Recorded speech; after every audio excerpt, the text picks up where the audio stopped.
কিন্তু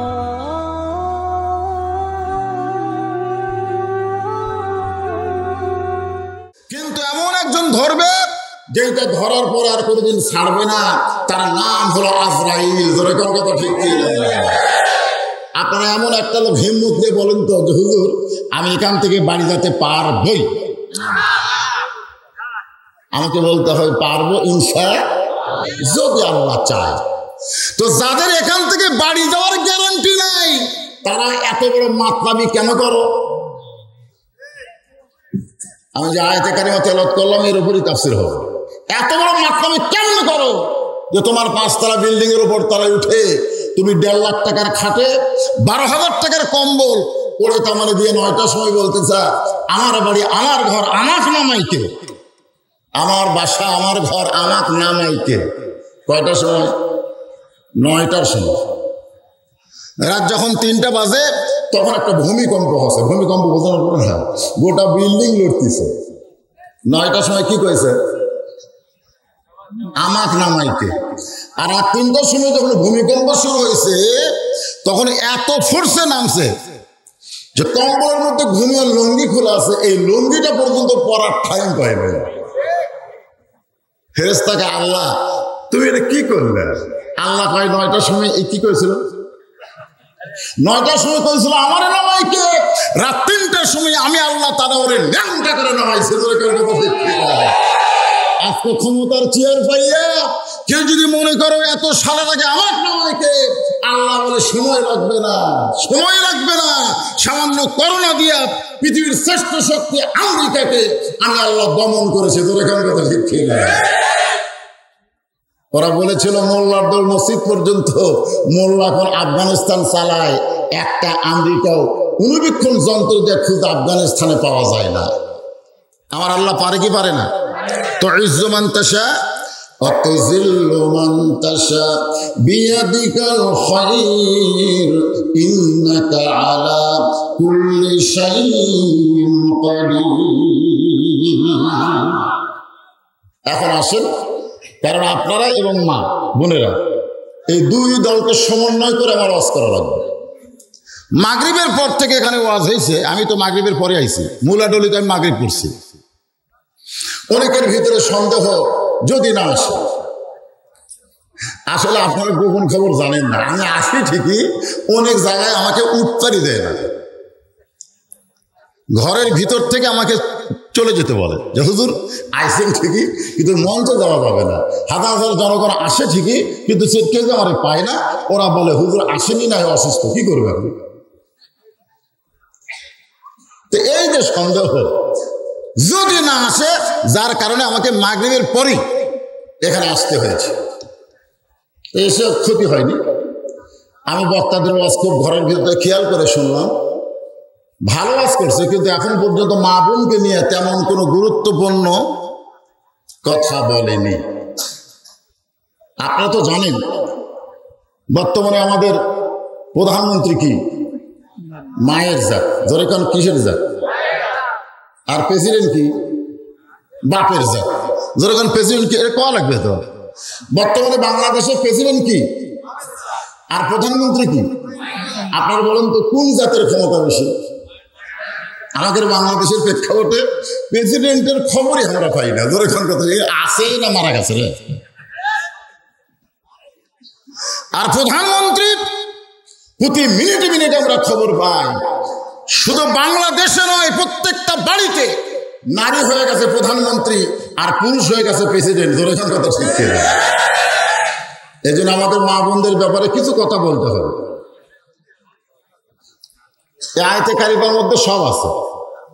আল্লাহ বলতেছেন যারা আমাকে বিশ্বাস স্থাপন করেছ, রে আমার ইমানদার বান্দা বান্দিরা, যারা আমাকে বিশ্বাস স্থাপন করেছো, ইয়া আইয়ুহাল্লাযিনা আমানু, যারা আমাকে বিশ্বাস করো। আমরা এই যেখানে যারা বসে আছেন, আমরা সকলে আল্লাহকে বিশ্বাস করি? করেন? লক্ষণ কি?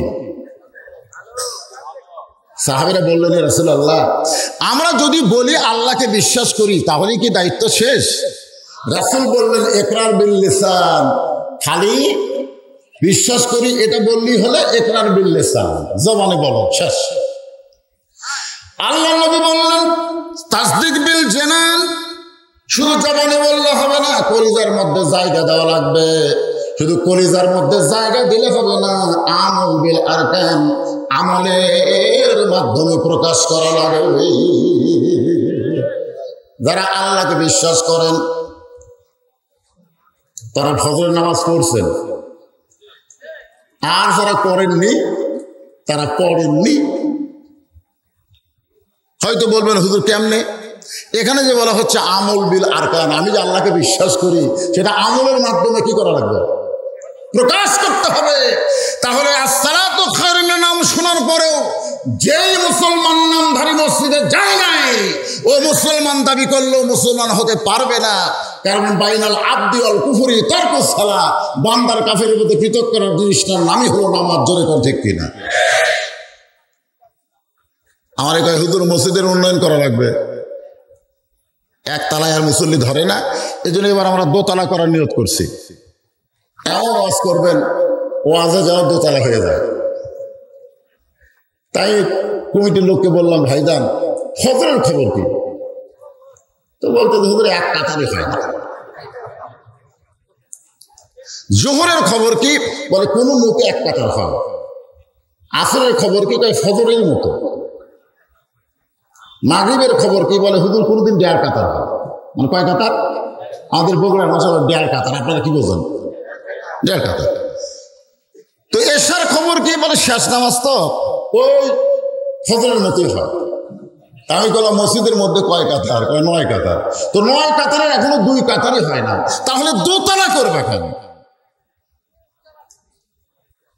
তখন বলতেছে হুজুর, কমিটির একজন বলতেছে, ওই যে জুমার দিনে সবার শেষে আসা আগে যায়, ওই শালাকের জন্য দোতলা করা লাগছে। মানে এত রাগ, বলতেছে ওই শালা।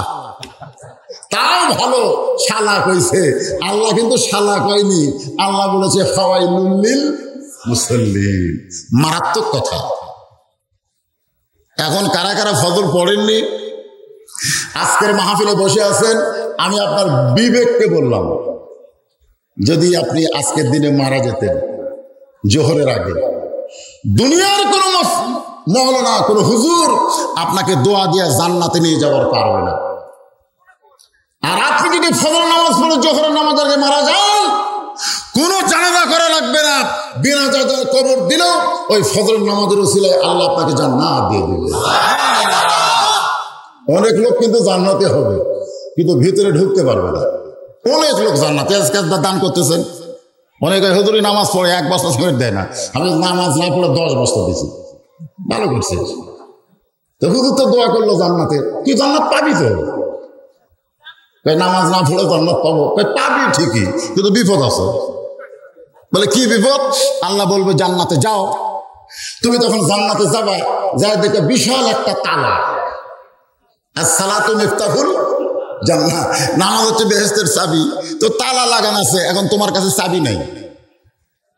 তখন বলে আল্লাহ জান্নাত দিলেন, কিন্তু জান্নাতে প্রবেশ করার জন্য দরজায় বিশাল একটা তালা লাগাইছেন, এই তালার চাবি কোথায়? আল্লাহ বলে প্রত্যেকটা নামাজের কাছে আছে। যারা জুমার নামাজ পড়ছেন তাদের কাছে চাবি থাকবে ঠিকই, তালার মধ্যে ঢুকবি ঠিকই, কিন্তু পেঁয়াজ হবি না, পেঁয়াজ হবি না। আল্লাহ ঢুকছে ঠিকই, পেঁয়াজ খায় না কেন? বলে 5টা দাগ আছে রে, 5টা দাগ দেখতে আছে নাকি? আমার তাবির মতো 5 দাগ নাই। ও তুই 5 ওয়াক্ত করিস নি? তা আপনারা কয় ওয়াক্তের চাবি? হ্যাঁ, মসজিদের উন্নয়ন করবে মাহফিল, ওদিকে আমার খেয়াল আছে, কিন্তু ব্যাপারটা হলো মসজিদ উন্নয়ন তখনই হবে যখন 5 ওয়াক্ত নামাজ ভরপুর আদায় হবে। কথা ঠিক কিনা? আপনাদের মসজিদের খবর আপনারাই ভালো জানেন। যারা আমাকে বিশ্বাস স্থাপন করেছে, শোনো, শুধু লা ইলাহা ইল্লাল্লাহ বললে হবে না, ওইটা কলিজার মধ্যে জায়গা দেওয়া লাগবে। শুধু কলিজার মধ্যে জায়গা দিলে হবে না, ওটা আমলের মাধ্যমে প্রকাশ করা লাগবে। যত আমল আল্লাহ আমাদের দুনিয়াতে দিয়েছেন, তার মধ্যে 1 নম্বর আমলের নাম কি? সবাই বলেন, লা সালাতা লা ইমানা, যার নামাজ নাই তার ইমান নাই, কামই শেষ। যার নামাজ নাই তার কি নাই? এখন যারা নামাজ পড়েনি তারা এবার ভালোবাসে। কিন্তু 3 বছর পরে পাবনার ঢুকলো, ঢুকাবার ওই নামাজের ওয়াজ ধরলো, আর কোনো ওয়াজ নাই। আল্লাহ কোরআনে বলেছে, হুজুরেরা তোমরা যতই ওয়াজ করো, তোমাদের ওয়াজ দিয়া বাংলাদেশের যুবকেরা নামাজি হবে না। নবীর ওয়াজ দিয়ে হয়নি, আর তোমাকে ওয়াজ দেওয়া হবে? 13 বছর নবী মক্কায় ওয়াজ করলেন, মুসলমান হয়েছে মাত্র 320 জন। মাথায় নষ্ট। 13 বছরে মক্কায় মুসলমান হয়েছে কয়জন? 320 জন। যেরকম কয়জন? 320 জন। তার মধ্যে 17-18 জনকে ওরা পিটাই মারছে। 17-18 জনকে ওরা কি করে মারছে? পিটাই মারছে। এই আমাকে দল বাদ দে, তুই আব্দুল্লাহ রে 3 পোলার দল গেলি কেন? আল্লাহ রাসূল বলেন, আল্লাহ এভাবে পিটন খায় খায় মরে যাচ্ছে, এখানে কি কিছুই হবে না? আল্লাহ বললেন হবে, হবে। একজন নেতা হবে, একজন ইমাম হবে, তাহলে হবে না। একই ব্যক্তিকেই নেতা এবং ইমাম হওয়া লাগবে। আমার কথা বুঝতে পারেন না? মক্কাতে না হওয়ার পিছনে কারণ হলো আপনি হচ্ছেন ইমাম আর আবু জেহেল হচ্ছে নেতা, যার কারণে অবস্থা এরকমই হচ্ছে। কিন্তু যিনি নেতা হবেন তিনি যদি বস্তুর ইমাম হয়, যারা নামাজ পড়ে না তারা নামাজ পড়তে বাধ্য হয়ে যাবে। কারণ আমাদের নেতা শুধু প্রধানমন্ত্রী নয়, আমাদের নেতা হলো বাইতুল মুকাররম মসজিদের খতিব। সুবহানাল্লাহ। এই জন্য আল্লাহ বলেছেন, আল্লাযীনা ইম্মাক্কান্নাহুম ফিল আরদ, মুসলমানের মধ্যে কাউকে যখন ক্ষমতা দেওয়া হবে তার 1 নম্বর দায়িত্ব হলো আকামুস সালাত, নামাজ কায়েম করা। তাহলে যত আমল আছে আপনারা স্বীকার করেছেন, 1 নম্বর আমলের নাম কি? আরো জোরে বলেন। নামাজ ধরলে কি হয় আর পড়লে কি হয়? আজকে আমাদের বাংলাদেশে বাপ নামাজ পড়ে, বেটা নামাজ পড়ে না। এটা কিন্তু নামাজ ধরা নয়। নামাজ ধরা হলো বাপ যখন নামাজ পড়ে বেটা নামাজ পড়তে বাধ্য হবে। সুবহানাল্লাহ কোন না কেন? দাদা নামাজ পড়বে, নাতি নামাজ পড়তে বাধ্য হবে। আর এখনকার নাতিরা মুচকি হাসে আর কি কয়, বুড়া তোমার সাথে চামড়া ঢিল, আল্লাহর সাথে দেও মিল। আমার হলো চামড়া টাইট, আল্লাহর সাথে কর্ম ফাইট। আজকে আমাদের যুবকদের চরিত্র যে হারে নিম্নের দিকে চলে যাচ্ছে। যুবক তোমরা অনুসরণ করবে কাকে? আল্লাহকে অনুসরণ করা হবে না। আল্লাহ বললেন, এর রবিলা বল না, যেরকম কি মাস আপনি বলেন, ইন কুনতুম তুহিব্বুনাল্লাহ ফাত্তাবিউনি ইউহিব্বুকুমুল্লাহ, আমি আল্লাহর মহব্বত যদি তোমরা পেতে চাও তাহলে রাসূল বলেন আপনাকে ইত্তেবা করা লাগবে। আপনাকে যদি ইত্তেবা করে আমি আল্লাহ ভালোবাসবো। ইয়াগফির লাকুম যুনুবাকুম, শুধু ভালোবাসবো না, তার জীবনের সব গুনাহ আমি আল্লাহ মাফ করে দিব। বাবা যুবকেরা মনে কষ্ট নিও না, কারণ বর্তমান বাংলাদেশ এমন একটা পর্যায়ে গেছে, বিশেষ করে এই যে মোবাইল, এই মোবাইল। আগে কিন্তু আমরা ছোটবেলায় শুনছি ছবি তোলা কি, কথা কয় না, ছবি তোলা কি। পরে যখন বাংলাদেশ সরকার নিয়ম করলো হজ করবার গেলে পাসপোর্ট ছবি লাগবে, ব্যাংকে টাকা রাখতে গেলে পাসপোর্ট ছবি লাগবে, পরীক্ষা টরীক্ষা দিবার গেলে পাসপোর্ট ছবি লাগবে, আপনি যদি ভোটার আইডি করতে চান ছবি লাগবে, তারপরে যদি আপনি হজ করবার যায় ছবিগুলো মানুষ তখন আলেমের কাছে আসলে কি করা যায়, বলে এই মুহূর্তে প্রয়োজনের ক্ষেত্রে ছবি তোলা যায়, প্রয়োজনের ক্ষেত্রে। আর আমার মতো হুজুর বর্তমানে ঘরে আসলে হুজুরকে সেলফি তুলবার চাই, আমি যদি খালি মাথা নিচু করি তা তুলব আর হ্যাঁ, আমি অনেক বুক টান করে থাকি, তুলুক তুলুক। চিন্তা করছে আজকে যত যুবক সেলফি নিছে, আমার তো বলা দরকার ছিল তুমি এসব নামাজ পড়ছ, কিন্তু পারিনি, পারি নাই। গোটা বাংলাদেশ ওয়াজ করতেছি 33 বছর হলে, মানুষ সমাজ শুনতে চায়, নামাজ কায়েমের ওয়াজ শুনতে চায় না। দরকার কথা ঠিক কিনা? হ্যাঁ, মসজিদুল করবে, কি করবো তুমি? মহিলারা কুড়ি যাবে এত রাত্রে?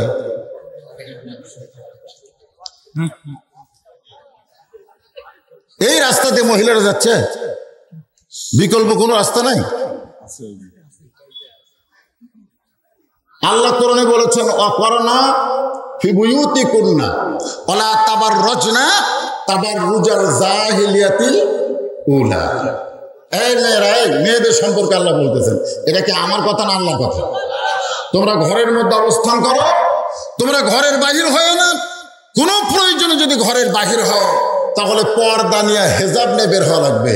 এখানে পর্দার হেজাব মানে কি বুঝতে হবে তো। মা বোনদের জন্য ওয়াজ শোনা কিন্তু ফরজ না, পর্দা মানা হলো ফরজ। ঠিক কতক্ষণ? ঠিক। এমনকি আপনি যে হজ করে নেবেন, আপনি যদি মহিলা হন, টাকা 71 কোটি থাকলেও আপনার উপর হজ ফরজ না, যতক্ষণ পর্যন্ত একটা মুহরিম ব্যক্তি আপনি না পাবেন। কি ভাবতেছেন?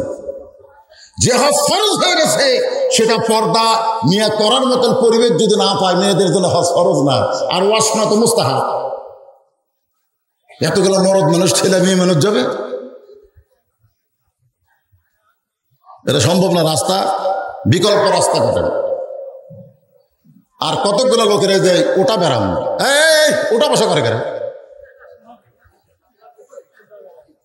মূর্তি বলে,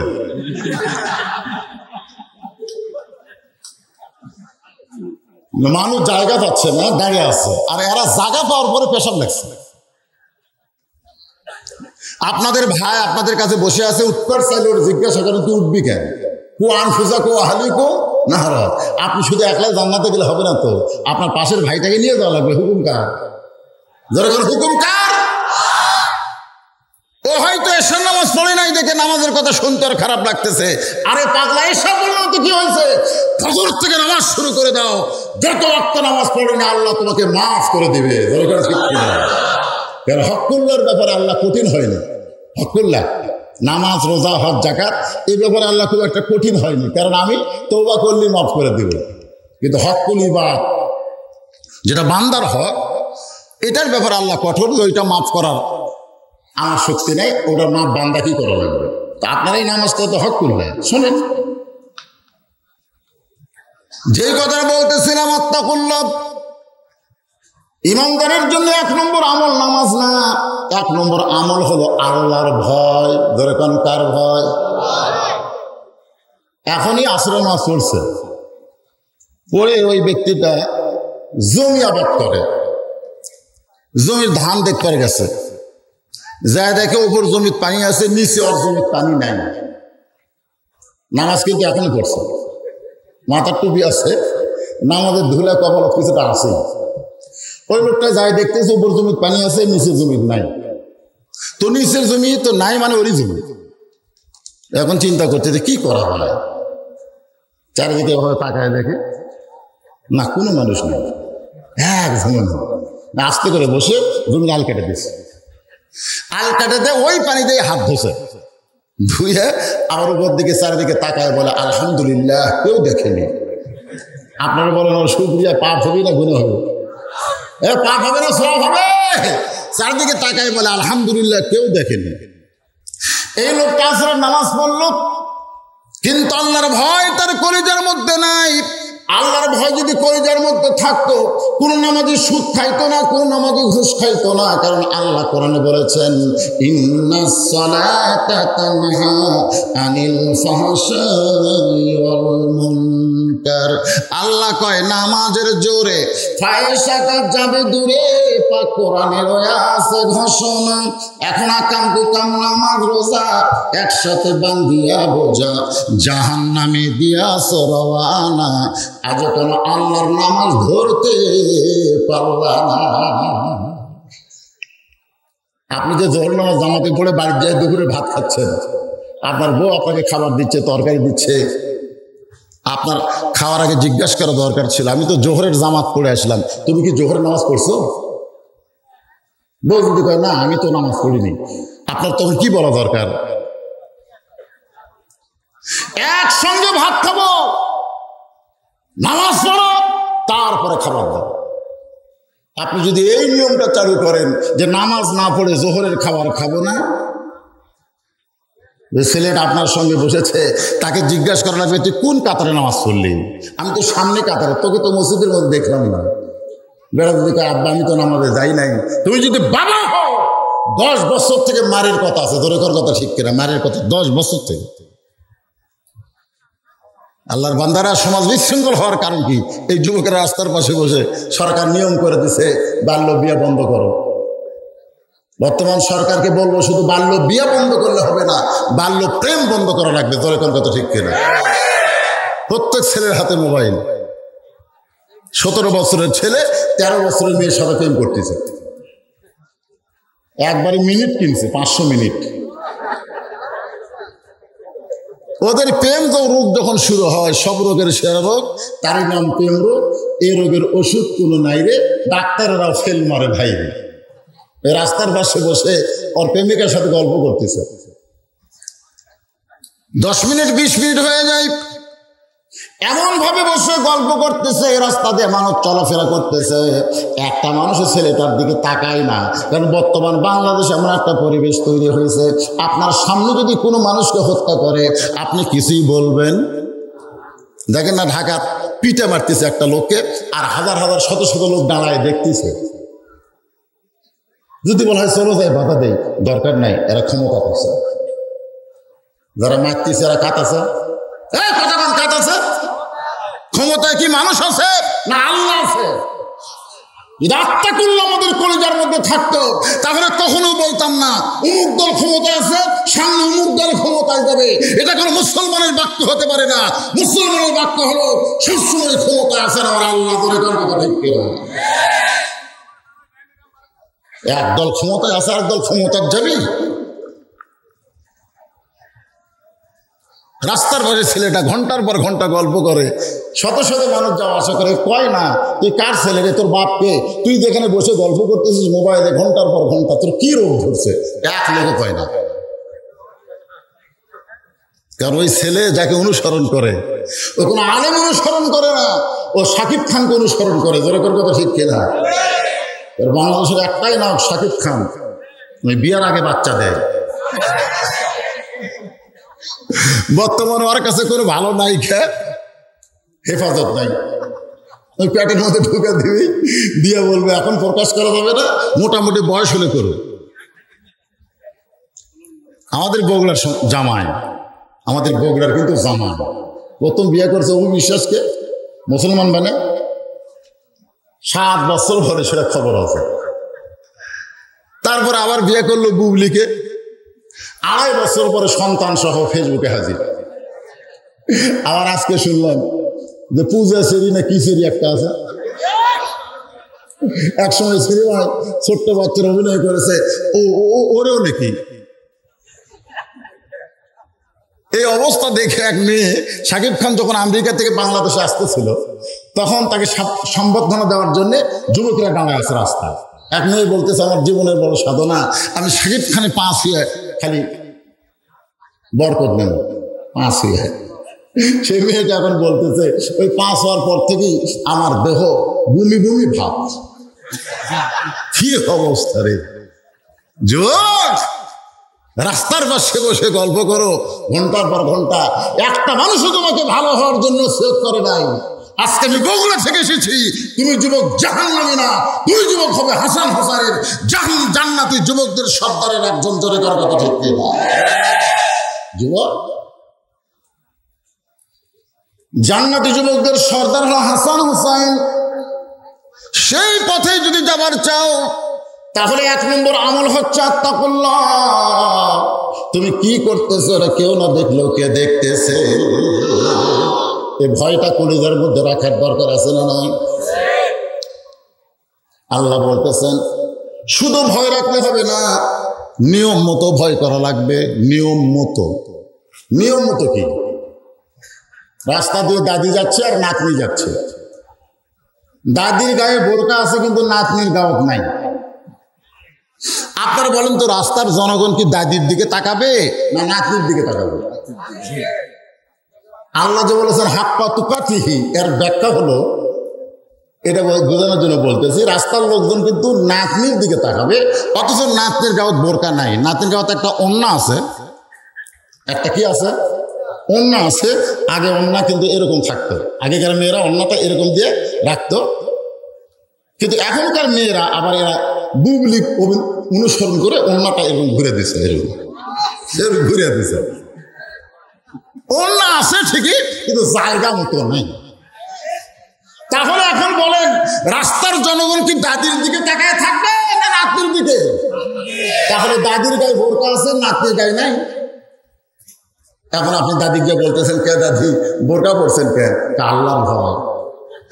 আল্লাহর ভয়। পর্দা না করলে যদি জাহান্নাম হয়, পর্দা না করলে যদি জাহান্নাম হয়, এই ভয়টা ধরছে দাদিকে। কিন্তু নাতনির দিকে সবাই তাকায় থাকবে, সেই নাতনির ভয় ধরে নাই। এই বললাম বুড়া হলে তো ভয় হবে, কিন্তু বুড়াদের জন্য নয়, যুবকদের জন্য। তো বলতেছি বাজার, যে সময় রক্ত টকবক করে, ওই সময় যে যুবক 5 ওয়াক্ত মসজিদ জামাতের সঙ্গে নামাজ আদায় করে, শুনে নাও কান খোলে, তুমি সাধারণ যুবক নও, তুমি হাসান হোসাইনের সঙ্গে জান্নাতে পারবে। তুমি সাধারণ যুবক না। তো সবাই যায়, আর কিছু কয় না। একটা কুত্তা যাচ্ছে, কুত্তা যাওয়ার সময় চিন্তা করে, এই যেটি বসে থাকে, কোনো লড়া নাই চড়া নাই, কি করে, কোন জায়গার যোগাযোগ? যোগাযোগ করতে কার সাথে? প্রেমিকার সাথে। কুত্তার বিরক্ত লাগছে। কুত্তা কিন্তু খুব ভালো পশু। ইমাম গাজ্জালি বলেছেন, কুত্তার 3টা সব যদি কেউ গ্রহণ করে, সে আল্লাহর ওলি হয়ে মৃত্যুবরণ করবে। জোরে করে সুবহানাল্লাহ। কুত্তা, আমার এলাকার এক মুয়াজ্জিন যখন আযান দেবার যায়, বুঝলেন, কুত্তা দেখা যায় না পাড়া, কিন্তু ওই মুয়াজ্জিন যখন আযান দেবে, তখন কুত্তা আসে শুরু করে দেবে। মানে মুয়াজ্জিন আযান দিবে দেয় না। মুয়াজ্জিন কয়, হুজুর আচ্ছা, আমি আযান যখন দেবার দেয়, কুত্তা এভাবে কুত্তাকে আসে আমার আযানের লোকমা দেয়, করে, ব্যাপার কি? আমি মুয়াজ্জিনকে বললাম, তোমার বড় ছেলে নামাজ পড়ে? না। তোমার মেজো ছেলে নামাজ পড়ে? বলে না। তাহলে তুমি মুয়াজ্জিন হইছো, অথচ তোমার সন্তান নামাজ পড়ে না। এটা দুনিয়ার কেউ বুঝবার না পারলেও কুত্তা বুঝেছে। কে বুঝেছে? এদের আযান দেবার গেলে কেউ করে। তো কুকুর চিন্তা করে যে এই ভয় বসে আছে, লড়া নাই চড়া নাই, একটু লড়ান দরকার। আস্তে করার পিছনে যে কুত্তা কিছু করার আগে নাক দেয় সঙ্গে, এরকম নাক টানছে না, তাও লড়ে না। তখন ব্যায়াম ঠ্যাং তুলে পেশাব করে দিয়েছে। ধরে কেন কি করে দিয়েছে? যেই পেশাব করে দিয়েছে, যুবক নাক ধরছে, তাকে তাকে কুত্তা পেশাব করে দিল। আজকে আমাদের যুবকদের চরিত্র হয়েছে এইরকম, আল্লাহর দুনিয়াকে ভুলে গিয়ে, দিনকে ভুলে গিয়ে তারা দুনিয়ার পাগল হয়ে গেছে। এই সমস্ত পাগল যুবকদেরকে এই কোরআনের আন্দোলনে আনার দরকার আছে না নাই? এদিকে লক্ষ্য রেখে আমি আয়াতটা আপনাদের সামনে, আত্তাকুল্লাহ, আল্লাহর জন্য ভয় করতে হবে। শুধু ভয় করলে হবে না, হাক্কা তুকাতিহি, নিয়ম মতো ভয় করা লাগবে। আর নিয়ম মতো যদি ভয় করতে চায়, এটা মানুষের তৈরি আইন দিয়ে সম্ভব না, এটা কেবলমাত্র আমার কার আইন লাগবে। আজকে আমাদের বাংলাদেশে আল্লাহর আইন চালু নাই বলে আমরা অনেক অন্যায় করতেছি, অন্যায় সাজা হচ্ছে না, সাধারণ মানুষদেরকে জেলের মধ্যে বন্দি করে রাখা হয়েছে। অথচ অনেক অন্যায়কারী, তারা জেলের ধার দেওয়া যাওয়া লাগে না। এই বস্তা বস্তা আইন দিয়ে কোনো মুসলমানের সমাজ চলতে পারে না। সমাজকে চলতে গেলে আল্লাহ বলেছেন, ওয়ানুনাজ্জিলু মিনাল কুরআনি মা হুয়া শিফাউ ওয়া রাহমাতুল লিল মুমিনিন। এই সবাই আল্লাহু আকবার। এর বাংলা স্লোগান হলো, সব সমস্যার সমাধান দিতে পারে আল কোরআন। আমি যেই বলবো সব সমস্যার সমাধান, সব সমস্যার সমাধান। অনেকে কত স্লোগান দিচ্ছেন তালক করে, কিন্তু আজও পর্যন্ত কোরআন তো ধরেননি। এক ছেলের সামনে বসে খুব স্লোগান দেয়, আমি কথা বলার আগে স্লোগান শুরু করে। আমি ছেলেটারে বললাম, বাবা এই যে কোরআন দেয়নি তো, তুমি একটা কোরআন শরীফ বানা দাও তো। ওই ছেলেটাকে বললাম, শোনো, তুই যে এখনো কোরআন শরীফ দেয়নি, তুমি একটা কোরআন শরীফ নিয়ে আসো। ছেলে ওখান থেকে চারিদিকে ঘুরলো। কিছুক্ষণ পরে মসজিদের মুয়াজ্জিন আমাকে কোরআন শরীফ দিয়ে গেল। কে দিল? মসজিদের মুয়াজ্জিন। বড়ই ছেলেকে আমি বললাম, কেরে ছেলে, তোরে কোরআন আনতে বললাম, তুই নিজে নাই না মুয়াজ্জিন আনলো কেন? তখন বলে, হুজুর আমি আপনার বসে স্লোগান ঠিকই দিচ্ছি, কিন্তু আমার শরীর পবিত্র নাই হুজুর। আমি জানি কোরআন শরীফ ধরতে গেলে শরীর পবিত্র হওয়া লাগে। কথা কন, এইটা এমন একটা কিতাব যেইটা ধরতে গেলে কি হওয়া লাগবে? তুমি স্পর্শ করতে পারবে না ততক্ষণ পর্যন্ত যতক্ষণ তোমার শরীর পবিত্র না হবে। এমন একটা কিতাবের তাফসীর শুনতে আমরা এসেছি যেটা ধরতে গেলে নিজের শরীরকে পবিত্র করতে হয়। পারেন সবাই কোরআন পড়তে পারেন? পারেন না। এবছর কিছুদিন আগে তাকরিম সালে আহমদ তাকরিমকে কি সম্মান দিল দেখছেন?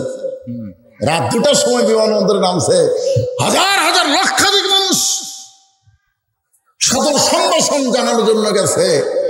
ওর উপরে যখন ফুল নিক্ষেপ করতেছিল আমি ভিডিও দেখলাম, ছেলেটা লজ্জায়, ছোট মানুষ তো লজ্জায় মাথায় এরকম নিচে করে আছে। আর হুজুর ওর মাথার তলে এইরকম থুতুর তলে হাত দেখা, একটু জনগণ দেখবার চায়, একটু তাকায় দেখ। ও সম্মানে এত লজ্জা পাইছে, ও চোখের পানি বের করে মার কাছে বলে, মা কোরআনের এত সম্মান আগে বুঝি নাই, ছোট্ট একটা মানুষ কোরআন তেলাওয়াত করতে পেরেছি, বাংলাদেশের সম্মান হয়ে গেছে, জনগণ আমাকে যে সম্মান দিয়েছে। মা বলতেছে, বাবা এই কোরআন পড়ে তুমি যদি এত সম্মান পাও, এই কোরআন যদি গ্রহণ করো, বাংলার মানুষ তোমাকে যেমন বরণ করেছে, জান্নাতের ফেরেশতা তোমাকে জান্নাতে তেমন বরণ করে নেবে। যুবক, আমরা সেই কোরআনের মাহফিল এসেছি। চিন্তা করেন, সময় তো আমার বেশি বাকি নাই। জীবনে বহু কাহিনীর রস শুনেছি, আজকেও শোনাবো। আমি কাহিনীর যখন রস ধৈর্য করি না, লড়া ছড়া একজন আশা রাখে, ওই মগেও পড়ে, এসব নামাজ পড়েনি, ঘরের মধ্যে আমাকে বলতে হুজুর কান্দানার ওয়াজ করবেন। কি ওয়াজ? ওই মগরেবও পড়েনি, কথা বলে কেন, মগরেবও পড়েনি, খবর ওই কান্দানার ওয়াজ শুনবেন। তাইফের জীবনে সবাইকে ভালো লাগে, নবীর তাইফের জীবনে বললে মানুষের চোখে পানি আসে। কিন্তু যেই বাংলাদেশে 12 রবিউল আউয়াল যেই তারিখে নবী বিদায় নিয়েছে, এই তারিখে যারা ঈদ মিলাদুন নবী পালন করে উদযাপন করলো আনন্দ, একটা মুসলমান তো বাধা দিলেন না। ইতিহাস জানতে হবে, 12 তারিখে নবী দুনিয়াতে আসেন না, 12 তারিখে নবী দুনিয়া থেকে বিদায় নিয়েছেন। নবী যখন দুনিয়াতে এসেছেন সেটা 12 তারিখ ছিল না। এই ব্যাপারে মতভেদ আছে। কেউ বলেছে 9 তারিখ, কেউ বলেছে 7 তারিখ, কেউ বলেছে 1 তারিখ হতে পারে। অনেকে জিজ্ঞাসা করছে নির্দিষ্ট তারিখ না বলে মতভেদ হলো কেন? বলে মতভেদ হওয়ার কারণ হলো ওই সময় এত বড় নবী হবেন এটা কেউ জানতো না।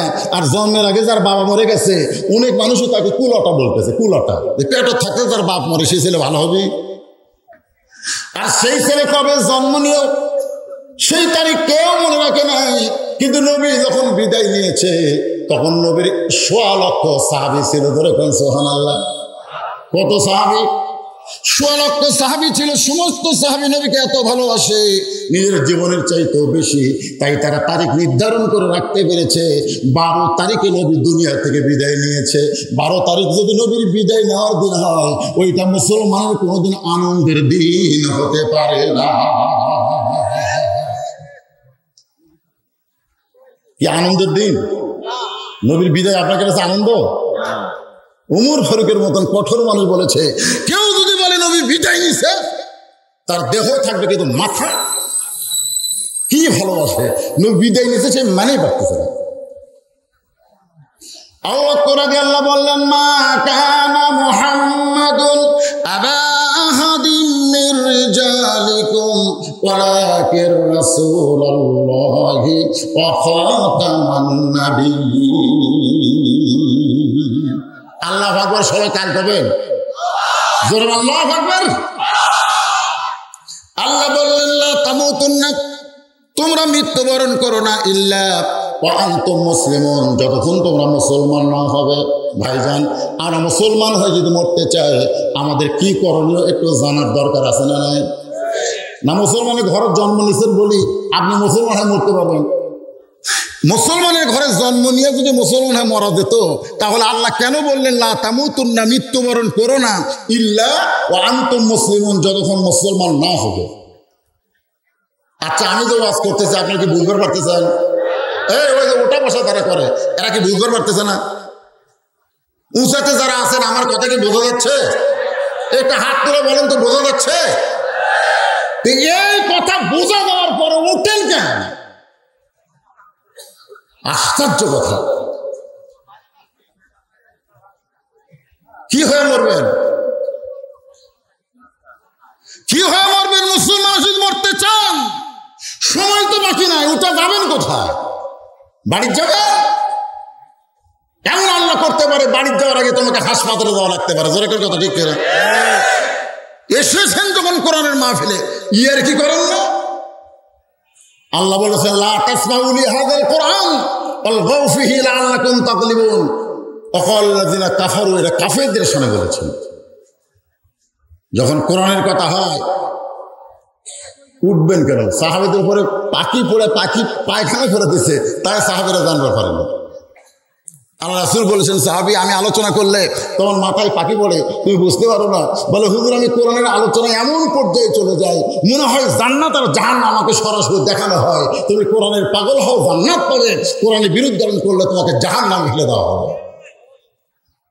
আজকে সেই কোরআনের মাহফিলে বসে কথা যদি বুঝতে পারেন, বাংলা কথা, নড়াচড়া করেন কেন? 2 ঘন্টা পরে গিয়ে ঘুমান। তাহলে এখানে আমি 4টি বিষয় আলোচনা করতেছি। 1 নম্বর ঈমান, 2 নম্বর আত্তাকুল্লাহ, আল্লাহর ভয়, 3 নম্বর নিয়ম মতো ভয়, আর 4 নম্বর মুসলমান না হয়ে মরণ নয়। আমার মায়েরা বোনেরা যারা পর্দায় আছেন, আপনাদের কিন্তু আমল বেশি করা লাগবে না।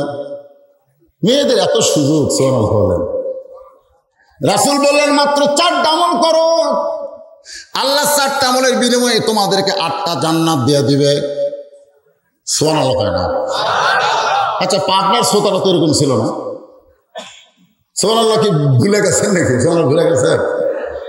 3টা তাসবিহ শোনেন, 3টা তাসবিহ বলার সময় জবান বন্ধ রাখা ঠিক না। আল্লাহ রাসূল বলেছেন এই 3টা তাসবিহ যার জবান দিয়ে হল হল করে বের হয়, আমি রাসূল সাক্ষী দিচ্ছি, সে যত বড়ই পাপী হোক না কেন, মৃত্যুর সময় আল্লাহ তাকে জান্নাতি বানায়া তারপরে মৃত্যু দেয়। সাহাবীরা বললেন হুজুর 3টা তাসবিহ কি? রাসূল বললেন সুবহানাল্লাহ, আলহামদুলিল্লাহ, আল্লাহু আকবার। সুবহানাল্লাহ, আলহামদুলিল্লাহ, আল্লাহু আকবার। তা আপনারা সুবহানাল্লাহ কখন বলা লাগবে সেটা তো জানেন না ভাইজান? তো বলবেন। কয় আমল? 4টা। 1 নম্বর হলো নামাজ, 2 নম্বর রমজান মাসে রোজা, 3 নম্বর সতীত্বের হেফাজত, পর্দা করা, আর 4 নম্বর স্বামীর কথা মতো চলা। এই 4টি আমল যদি মেয়েরা করতে পারে, আল্লাহ তাদেরকে 8টা জান্নাত দিয়ে দিবে।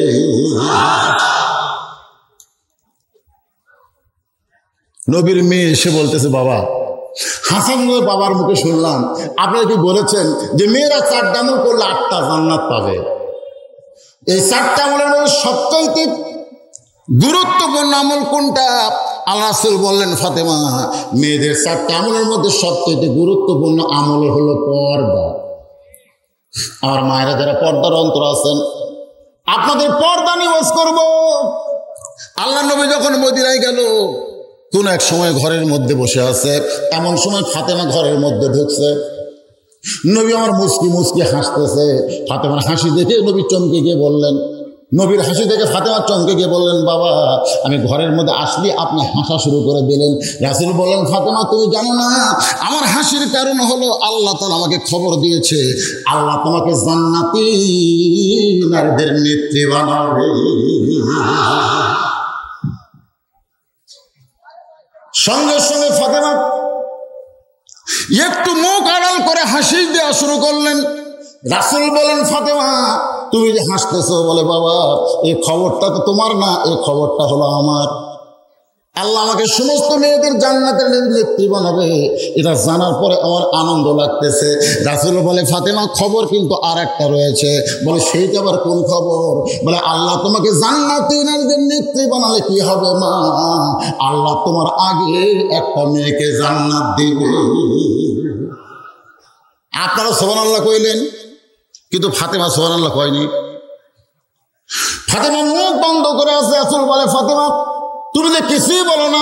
ফাতেমা বলে, বাবা আল্লাহ আমাকে খাতুনে জান্নাত ডিগ্রি দিল, আর আমার আগে একটা মেয়েটা জান্নাতে যাবে। সেই মেয়েটা এমন কি আমল করেছে বাবা, যে আমলটা আমিও করে আমি তার আগে জান্নাতে যাওয়ার চাই।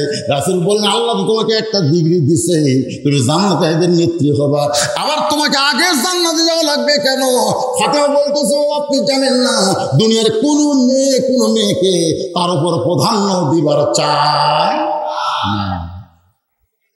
আজকে যিনি প্রধানমন্ত্রী আছেন আর সাবেক যিনি প্রধানমন্ত্রী, আপনার বলেন তো, সাবেক প্রধানমন্ত্রী যদি ভালো হয়, সুস্থ হয়, আর রাজনীতি করার সুযোগ আছে?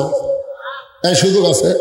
তিনি এত অসুস্থ, বর্তমান প্রধানমন্ত্রীর কাছে বিদেশে চিকিৎসার জন্য একটু অনুমতি চাইছে, দিচ্ছে না। না, আইনের মারফাস আছে, দেওয়া যাবে না। আসলে কথা কি আইনের মারফাস না হিংসার মারফাস? কারণ যে চেয়ারে আমি বসেছি এই চেয়ারে অন্য কাউরে বসতে দেব না।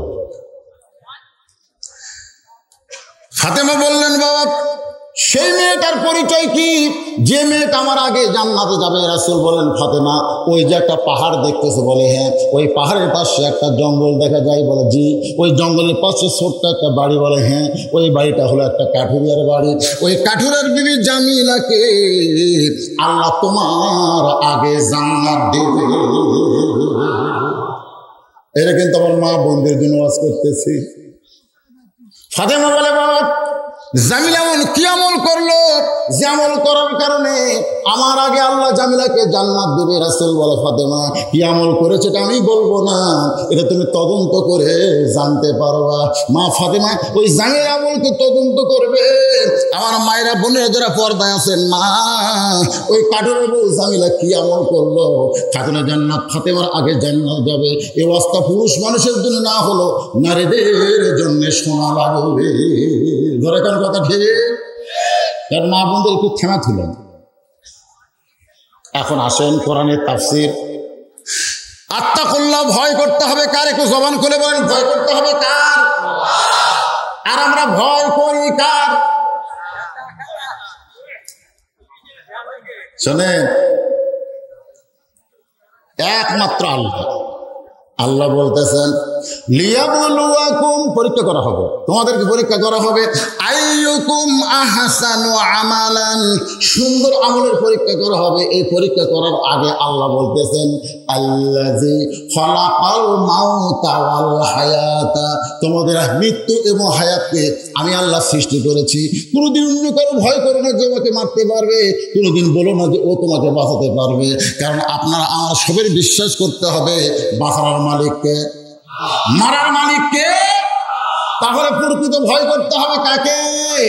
আমরা ভয় করতে চাই, কিন্তু ভয় করার মতন পরিবেশ যদি না পাই তাহলে কেমনে ভয় করবো বাজান? একটু মনোযোগ দিয়ে শোনেন আল্লাহর বান্দারা।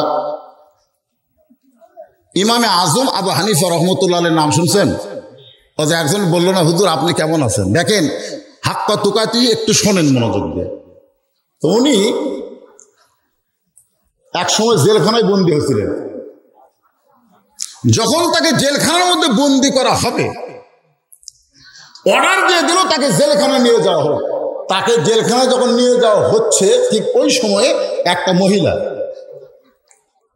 আবু হানিফার কাছে দাঁড়িয়ে বলছে যে, বাবা তুমি তো জেলখানায় যাচ্ছ, যাওয়ার আগে আমার একটা ফতোয়ার উত্তর দেওয়া লাগবে।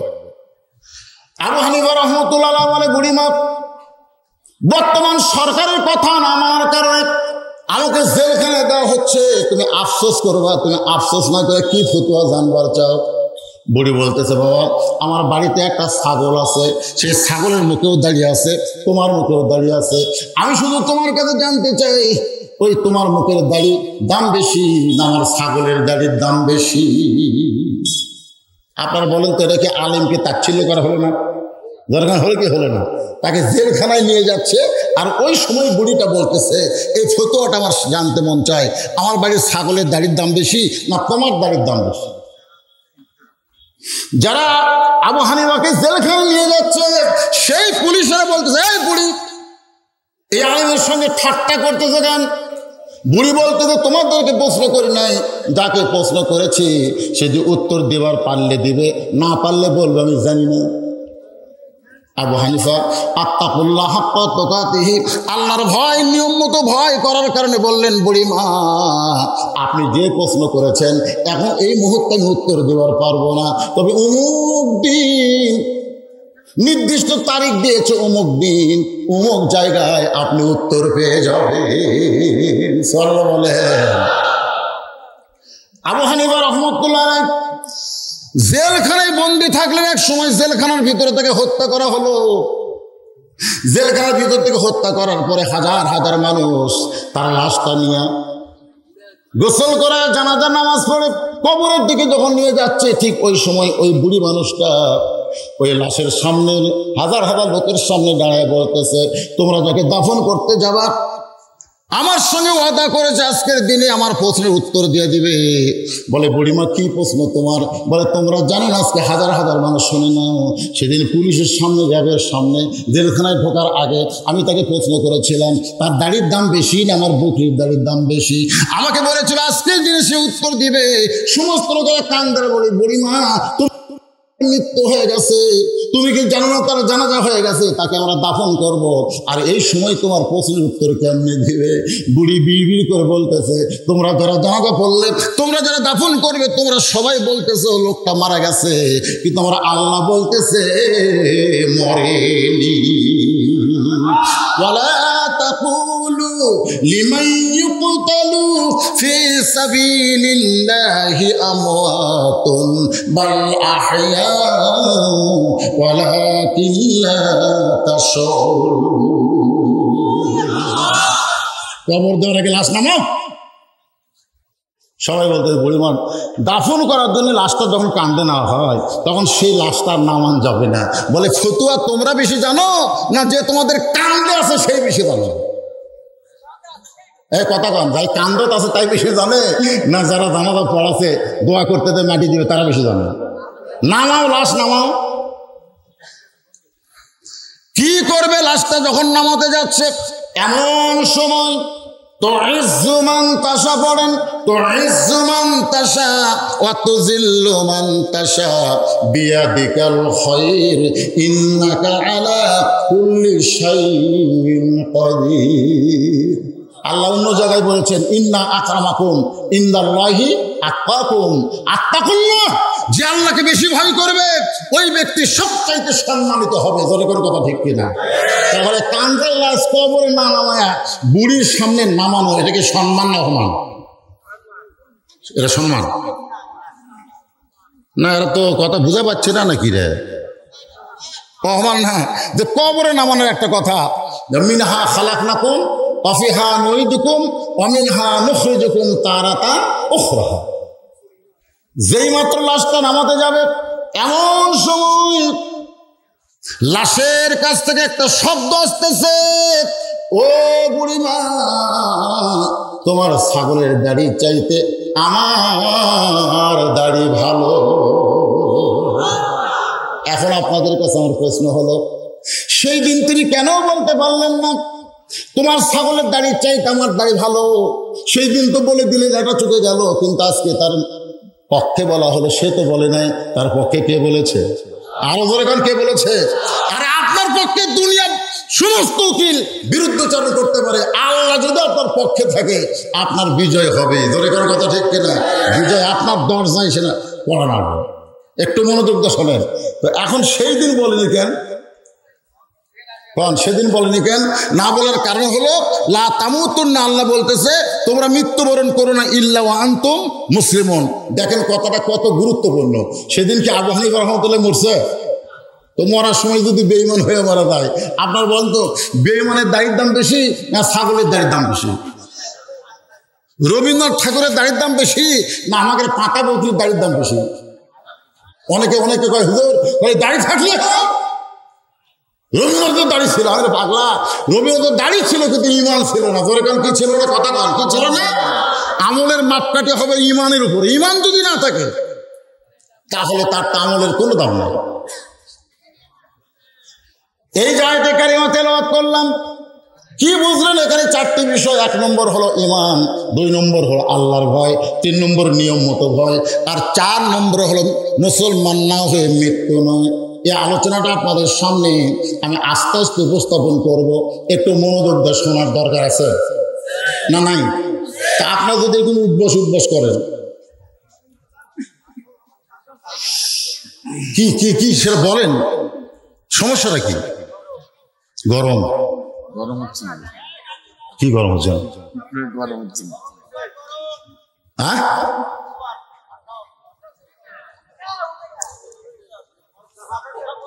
না এক চাইতে গরম ওয়াজ আরো গরম। আরে ভাগো, এই যে গরম হচ্ছে তার সাথে বেশি কি রে? খালি হইচই করলে তো হবে না, আগে বিষয়টা বোঝা লাগবে। আপনি তো গরম হলেন, আমি তো বললাম যে সামনে আমার যে তকবির মারে ওকে কইলাম কোরআন শরীফ নিয়ে আসো, ও মুয়াজ্জিনের হাতে পাঠাই দিতে কেন? সে কথাটা কি আপনি বুঝেন না? ও নিজে কোরআন পান না পারে, মুয়াজ্জিনের হাতে পাঠাই দিল। ওইটারে জিজ্ঞাসা করলাম তুমি না নিয়ে মুয়াজ্জিন গেল কেন?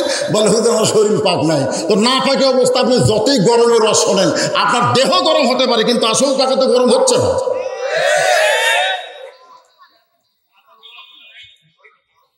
আসল ভাবে তো গরম হওয়া লাগবে। উহুদের যুদ্ধে 1000 জন সাহাবী 300 জন রাস্তার মাঝ থেকে ফেরত আসতো। জোরে কর কথা ঠিক কিনা? 80 জনকে একটা জায়গা পাহারা দেওয়ার জন্য রাসূল বললেন এই জায়গা ছাড়বা না। শোনেন, নবীর নেতৃত্বে যুদ্ধ হচ্ছে, 300 জন আগে আউট, তারা তো নবীর সাহাবী। যে গিরিপথে 80 জনকে তীরন্দাজকে রাখছে যে মৃত্যু হোক যাই হোক তোমরা রাস্তা ছাড়বা না। যখন দেখলো কাফিররা পলায় গেছে, যুদ্ধে 99 মুসলমানের বিজয়, তখন ওই যে গিরিপথের লোকেরা মনে করলো সবাই থুয়া চেয়েছে হয়ে গেল, এই সময় আমরা কি করব? ওই মালগুলো খুলে নেই। তখন এই গিরিপথ বাদ দিয়ে মালগুলো যেই খুলেবার গেছে, ইতিমধ্যে খালিদ বিন ওয়ালিদ ও তখন কাফের ছিল, ওই ফাঁক দিয়ে ঢুকে মুসলমানদের অতর্কিত হামলা করলো। 70 জন সাহাবাকে সেখানে শহীদ করে দেওয়া হলো। আপনার বলেন তো এখানে মূল টার্গেট কি? মূল টার্গেট হলো মুসলমান। খালি দুনিয়াবি গরম হলে হবে না, একটু উখরবি চিন্তা করার দরকার আছে। যেরকম আছে না, একটু মনোযোগ দিয়ে শুনুন বাবা। আমার মায়েরা বোনেরা যারা পর্দার অন্তরালে আসরের নামাজ পড়ে, ফাতেমা পরদিন সকাল আসরের নামাজ পড়ে ফাতেমা পরদিন বিকাল বেলায় কোন আমলের কারণে কাঠের জামিলা জান্নাতে যাবে, ওইটা জানার জন্য জামিলার দরজায় গিয়ে সালাম দিয়ে বলতেছে ও জামিলা, আমি নবীর মেয়ে ফাতেমা, মেহেরবানি করে একটু দরজা খোলো। জামিলা দরজায় এসে ছোট বাচ্চার মতন কাঁদতেছে। ফাতেমা বলে জামিলা কান্দো কেন? বলে কান্দার কারণ হলো আমার সারা জীবনের সাধনা, একটা নজর শুধু ফাতেমাকে আমি দেখতে চাই। ফাতেমা বলে দরজা খুললেই তো আমাকে দেখতে পাবে, তাহলে কান্দার কারণ কি? জামিলা বলতেছে এই সময় তো আমার স্বামী বাড়িতে নেই, এই সময় আমার স্বামী বাড়িতে নাই, স্বামীর হুকুম ছাড়া দরজা কেমনে খুলবো? স্বামী নাই বলে তো আমি দরজা খুলতে পারতেছি না। ফাতেমা চমকে গেল, একটা মেয়ের সঙ্গে একটা মেয়ে দেখা করবে, সেখানে যখন স্বামীর হুকুম লাগতেছে তাহলে বোঝা গেল এই মেয়েটাকে আল্লাহ ফাতেমার আগে কেন জান্নাত দিবে, এটা ভিতরে ঢুকে দেখার দরকার আছে না নাই? দরকার আছে না নাই? আকর্ষণ আরো বাইরে গেছে। ফাতেমার জন্য, মেয়ের জন্য একটা মেয়ে, তার সাধারণ মেয়ে নাকি, নবীর মেয়ে ফাতেমা খাতুনে জান্নাত, সেই মেয়েটাকে দেখতে গেলে স্বামীর হুকুম লাগবে। বলতেছে ও নবীর মেয়ে ফাতেমা, মনে কষ্ট নিয়েন না, আজকের মতো আপনি ফেরত যান, আগামীকাল বিকেলবেলা আসবেন, আপনার আসা মাত্র দরজা খুলে দিব, কারণ রাত্রেবেলা স্বামীর কাছ থেকে হুকুম নিয়ে রাখবো, স্বামী কাঠ বিক্রি করে যখন বাড়িতে আসবে স্বামীর কাছে হুকুম নিয়ে রাখবো, পরদিন বিকেলবেলা আসা মাত্র দরজা খুলে দিব। পরদিন ফাতেমা বিকেলবেলায় ওই জামিলার বাড়ির দিকে যখন রওনা দিয়েছে, পিছন দিক থেকে ছোট্ট একটা বাচ্চা মা মা বলে ডাকতেছে। ফাতেমা তাকায় দেখে ওই বাচ্চার কেউ না, বাচ্চাটার নাম হলো হুসাইন। মা, গতকাল বিকেলবেলা কোথায় গেছিলাম? আজকেও তুমি সুরের মতো কোথায় যাও? আমিও তোমার সঙ্গে যাবার চাই। ফাতেমা চিন্তা করতেছে, এটা যদি হাসান হইতো তাহলে বুঝান যাইতো, কিন্তু হোসেন হলো যেদি, এরা তো বোঝান যাবে না। কি করবে ফাতেমা? মাত্র কয় বছর, 4 বছর একটা ছোট্ট বাচ্চাকে ওই জামিলার বাড়ির দরজায় হোসাইন চিল্লাই বলতেছে, মা এই ধুবড়ি বাড়ির মধ্যে কে আছে মা, যার কাছে গতকাল তুমি আইছিলা আজকে আইসো মা, এই বাড়িতে এমন কে আছে যার কাছে আমার মাকে আসতে হয়? আমি তো জানি দুনিয়ার সব মেয়ে মানুষ যাবে আমার মায়ের কাছে, আমার মাকে কেন আসতে হবে? এই কথা যেই মাত্র হোসাইন বলেছে, সঙ্গে সঙ্গে ফাতেমার দরজায় গিয়ে বলে, ও কাঠুরার বউ জামিলা, আমি ফাতেমার দরজায়, তুমি কি দরজা খুলবো না? জামিলা বলে, 1 ঘন্টা হলে দরজার কাছে দাঁড়িয়ে আছি, আপনি আসা মাত্রই দরজা খুলে দিব। ছোট্ট একটা বাচ্চা আপনাকে মা মা বলতেছে, ওই বাচ্চাকে নিয়ে যদি ঢুকতে চান তাহলে আজকের মতো ফেরত যান, কারণ আমার স্বামী শুধু আপনার ব্যাপারে দরজা খোলার হুকুম দিয়েছে, আপনি একটা বাচ্চা নিয়ে ঢুকবেন এইটার হুকুম তো আমার স্বামী দেয় নাই। সঙ্গে সঙ্গে হোসেন চিল্লায় বলে, মা এই মেয়েটা কোনোদিন ভালো মানুষ হতে পারে না, আমার মতন ছোট্ট হোসেনকে যেই মেয়ে দরজা খোলে না, এই মেয়েটা কোনোদিন ভালো মেয়ে হওয়ার পারে না। সঙ্গে সঙ্গে ফাতেমা হোসেনকে কোলের মধ্যে নিয়ে কপালে চুমো দিল, বেটা তুমি যারে খারাপ মেয়ে বলতেছ, তোমার নানা বলেছে ওই মেয়েটা তোমার মায়ের আগে আল্লাহর জান্নাতে যাবে। এখন বলো তোমার কথা ঠিক না তোমার নানার কথা ঠিক? এই বলে তোর হোসেনের কথা ঠিক না নানার কথা ঠিক? তাহলে তোমার নানা বলেছে ওই ঘরের মধ্যে যে মেয়েটা তুমি সঙ্গে থাকার কারণে দরজা খুলতেছে না, ওই মেয়েটা তোমার মায়ের আগে জান্নাতে যাবে। হোসেন দৌড়ে গিয়ে ওই ফাতেমার হাতটা চেপে ধরে বলতেছে, মা তাহলে এই নকল জায়গায় ঘুরে কোনো লাভ নাই, আসল জায়গায় চলো। ফাতেমা বলতেছে, হোসেন আসল জায়গা কোনটা? বলে আসল জায়গা হলো আমার নানা সোনাল্লাহ খান। আর অনেকে গজল গায়, মনে বড় আশা ছিল আমি যাব মক্কায়। মক্কায় না মদিনায়? হজের যত ফরজ হুকুম, যত ফরজ কাজ, এগুলো কাজ কি মদিনায় না মক্কায়? কতক্ষণ মদিনায় না মক্কায়? যারা হজ করছেন তারা বুঝতে পারতেছেন, যারা করেন নাই তারাও আমার কথা শোনেন। হজের যত ফরজ কাজ সমস্ত কাজ হলো মক্কায়। কেউ যদি মদিনায় নাও যায় তাও তারা হজ করে। অথচ বাংলার মানুষ কি কয়, মনে বড় আশা ছিল আমি যাব মদিনায়। জিজ্ঞাসা করা হলো, মদিনায় কেন যাবে? বলে মদিনায় দয়ার নবী ঘুমায় আছে। কোনোদিন বলবেন না মদিনা রাসূল মরে আছে, মদিনায় নবী মরে নাই, নবী আমার ঘুমায় আছে। ধরে কারণ ঠিক কিনা? ইমাম মালিক বললেন, কাবারে তোর দিকে নামাজ পড়ি কিন্তু আমার মনটা বারবার মদিনার দিকে ফিরে যায়, আমি আর মক্কায় থাকলাম না, কাবা তুই আমাকে মাফ করে দে, আমি এখন মদিনায় চলে যাব। এই কথা বলে গভীর রাত্রে ইমাম মালিক যখন মক্কা থেকে যাচ্ছেন, এমন সময় কাবার ভিতর থেকে আওয়াজ আসতেছে, ইমাম মালিক তুমি চলতে ফিরতে পারো বলে তুমি ইচ্ছা মতো মক্কা ত্যাগ করে মদিনায় যাও। আমি কাবা যদি চলতে পারতাম তাহলে আমিও মক্কায় থাকতাম না, আমি তোমার সঙ্গে মদিনায় চলে যেতাম। জোরে কারণ সুবহানাল্লাহ। এই কাবার কোনো দাম নাই যদি মদিনার মানুষটা না থাকতো। মদিনার মানুষ হিজরত করে যখন মদিনায় গেছিল, মক্কার কাফেররা তখন কাবার মধ্যে মূর্তি ঢুকেছিল। আবার মক্কা বিজয়ের সময় ওই মদিনার মানুষটা কাবা পরিষ্কার করেছে। তার মানে বোঝা গেল ওই মদিনায় যিনি ঘুম পাড়তেছে তিনি শুধু কাবা না, আল্লাহর আরশের চাইতেও দামি হয়ে ঘুম পাড়তেছে। আল্লাহর বান্দারা একটু মনোযোগ দিয়ে শুনবেন। হাত ধরে নিয়ে আসছে নবীর কাছে, এসে বলতেছে, না না আমার মায়ের আগে একটা কাজের বউ জামিলা জান্নাতে যাবে। এই কথা যদি তুমি জেনে থাকো তাহলে কোন আমলের কারণে জান্নাতে যাবে এটা আমার মাকে না বলে তুমি কেন ওই জামিলার দরজায় আমার মারে পাঠাইছো? কোন আমলের কারণে যাবে জামিলা আমার মায়ের আগে জান্নাতে? যতক্ষণ তুমি না বলবা ততক্ষণ আমি কিন্তু তোমার হাতটা ছাড়বো না। বাদান দে এই বলে হোসাইন আল্লাহ নবীর হাতটা চাইবা ধরছে। আপনার দিকে তাকান ভাই, তো মনোযোগ দিয়ে শুনুন। হাতটা চাইবা ধরে বলতেছে, কোন আমলের কারণে আমার মায়ের আগে জামিলা জান্নাতে যাবে এটা না বলা পর্যন্ত আমি হাত ছাড়বো। জোরে করে হাত ছাড়বো। এমন সময় নবী ডাক দেন, আলী আলী রে। সঙ্গে সঙ্গে লব্বাইকে রাসূলুল্লাহ। আলী বলতেছে, রাসূলুল্লাহ হুজুর আমার ডাকেন কেন? রাসূল বলে, এখন রাসূলুল্লাহ বাদ দে, এখন তুই হইলে আমার জামাই, আমি হইলাম তোমার শ্বশুর, ফাতেমা হলো আমার মেয়ে, হাসান হলো আমার নাতি, হোসেন আমার নাতি। সোহাল্লাহ দেখ নাতি নানার হাত ধরেছে, আলী বলতে, হোসাইন তোমার নানার হাত ছাইড়া দাও। হোসাইন বলে, বাবা আপনি জানেন না আমার মাকে এই নানা কাঠের বউ জামিলার ঘরের দরজা পাঠাইছে। কোন আমলের কারণে ওই কাঠের বউ আমার মায়ের আগে জান্নাতে যাবে এটা না বলা পর্যন্ত আমি কিন্তু হাত ছাড়বো না। রাসূল বলে, আলী রে এতদিন ধৈর্য ধারণ করেছিলে, আজকে বলে দাও, আজকে বলে দাও। আলী বলতে, হুজুর আমি তো বলতেই চাইছিলাম কিন্তু আপনি নিষেধ করেছেন বলে বলে। রাসূল বলতেছে আজকে বলার হুকুম দিলাম, বলো। এবার হযরত আলী বলে, ফাতেমা কোন আমলের কারণে ওই কাঠের বউ জামিলা তোমার আগে জান্নাতে যাবে যদি শুনতে চাও তাহলে ধৈর্য ধারণ করে শোনা লাগবে। সাল্লাল্লাহু আলাইহি কিছু ভালো কিছু শুনবার গেলে কি ধরা লাগবে? ধৈর্য। ইন্নাল্লাহা মা'আস সাবিরিন, ধৈর্য ধারণ করা লাগবে।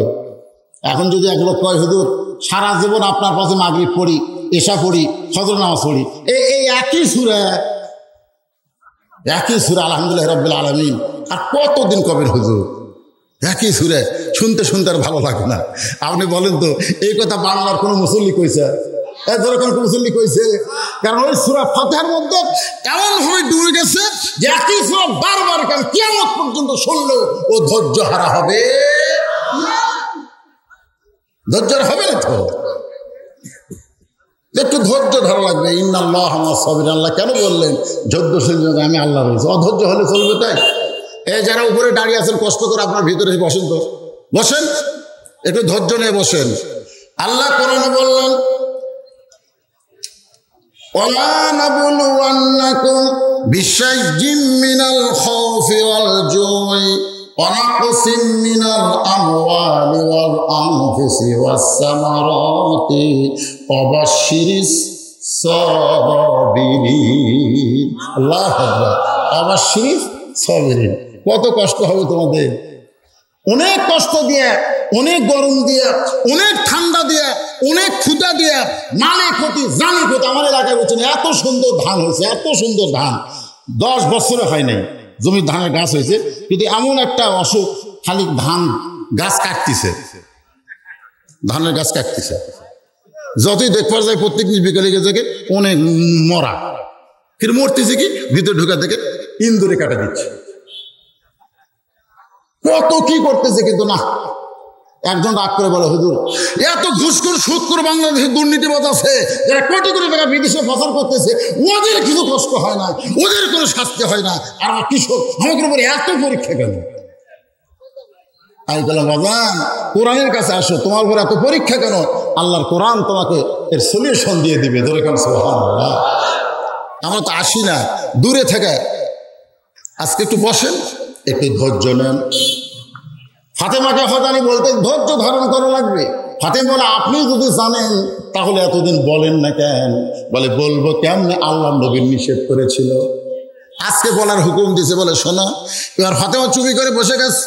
এমন সময় হয়তো বলতে, ফাতেমা তোমার কি মনে আছে একদিন দুপুরবেলায় তুমি আমাকে ঘরের মধ্যে ডাক দিলে? দুপুরবেলায় ফাতেমা ডাকতেছে স্বামীকে।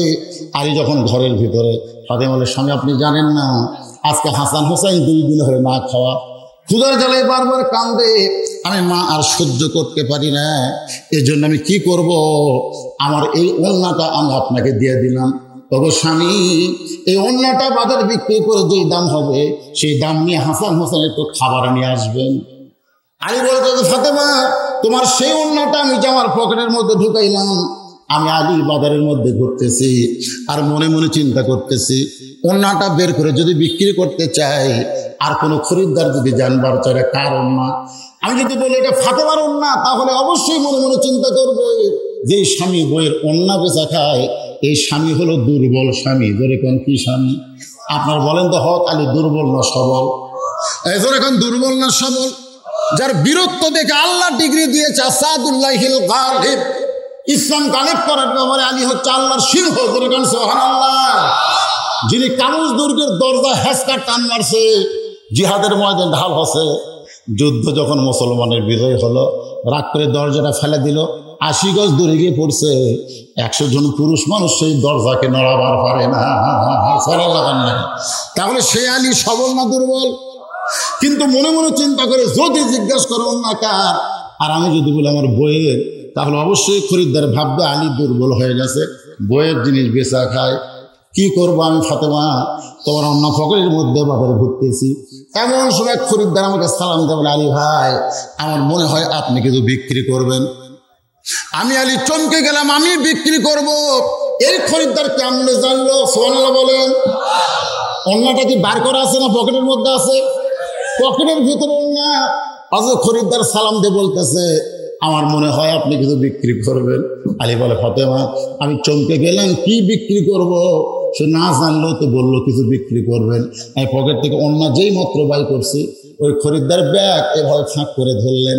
ওই থলিয়া ব্যাগের মধ্যে অন্যটা দেওয়ার সঙ্গে সঙ্গে ওই খরিদ্দার ওই ব্যাগের মাথাটা ধরে ডান হাতে আমাকে 6টা দিরহাম দিয়ে দিল। ওগো আলী এই অন্যার দাম 6টা দিরহাম তোমাকে দিয়ে দিলাম। আমি আলী ফাতেমা 6টা দিরহাম নিয়ে এক দৌড়ে বাজারে গেলাম খাদ্যের দোকানে। দোকানদারকে বললাম ভাই তাড়াতাড়ি খাবার টোপলা করে দাও, 6 দিরহামের যা হবে তাই। দোকানদারে 1 টোপলা খাবার আমার হাতে দিবে, এই বাম হাত দিয়ে আমি খাবার নিব, ডান হাত দিয়ে তাকে 6টা দিরহাম দেব। এমন সময় আল্লাহ তাআলা এমন পরীক্ষা আলীর উপর শুরু হয়ে গেছে, সুবহানাল্লাহ। পরীক্ষা শুরু হয়ে গেছে। দেখেন এক হাতে খাবার টোপলা নিবে, এক হাতে 6টা দিরহাম দেবে। আর এমন সময় একজন ফকির এসে আলীকে সালাম দেয়, বলে আলী ভাই আজকে 3 দিন হলে আমার বাড়িতে কোনো খাবার নেই। আলী রে যদি পারো আল্লাহর হস্তে একটু খাবার দাও, আল্লাহর হস্তে একটু খাবার দাও। আলী বলে ফাতেমা আমার এমন রাগ হয়ে গেল, আমার হাসান হোসেনের জন্য খাবার টোপলা নেব। আর এই সময় ফকির, এই রাগ যখন করতেছি ঠিক তখনই আল্লাহ তাআলার কোরআন বলতেছে আম্মা সাইলা ফালা তানহার, সাইলকারীর সঙ্গে খারাপ ব্যবহার করো। মাইকের ফোন হঠাৎ এরকম হলো কেন? বাড়ি দিলে হবে না তো, শুনতে হবে, নিয়ন্ত্রণ করতেছে। এই আপনারা কি ঠিক মতো শুনতে পাচ্ছেন? আচ্ছা বন্ধ হচ্ছে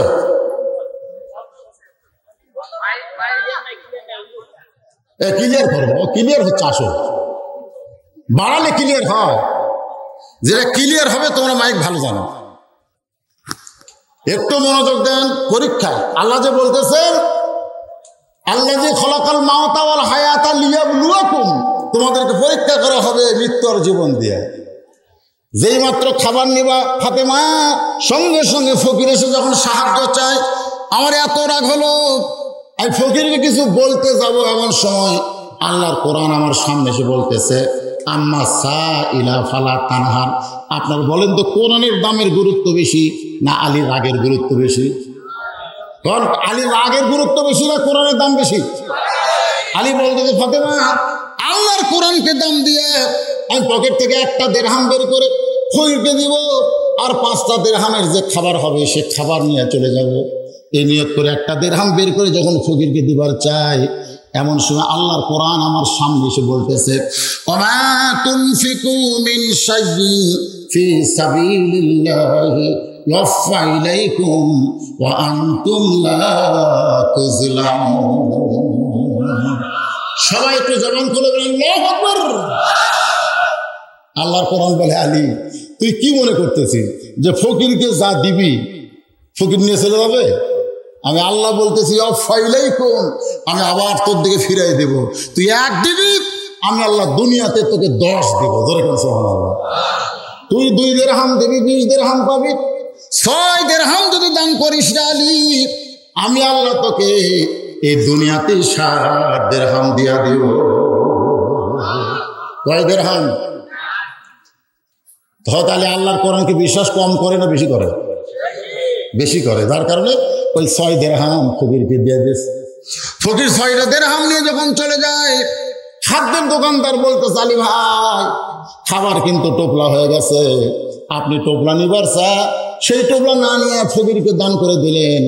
আলী বল দোকানদার তুমি 2 বস্তা খাবার প্যাকেট করো, 2 বস্তা খাবার প্যাকেট করো। 1 টোপলা দিয়ে আমার হবে না, কয় বস্তা লাগবে? আলী দোকানদারকে 2 বস্তা প্যাকেট করার কথা বলে বাজারের মধ্যে গিয়ে ঘুরতেছে, আর মনের মধ্যে বড় বিশ্বাস আমার আল্লাহর ওয়াদা সত্য।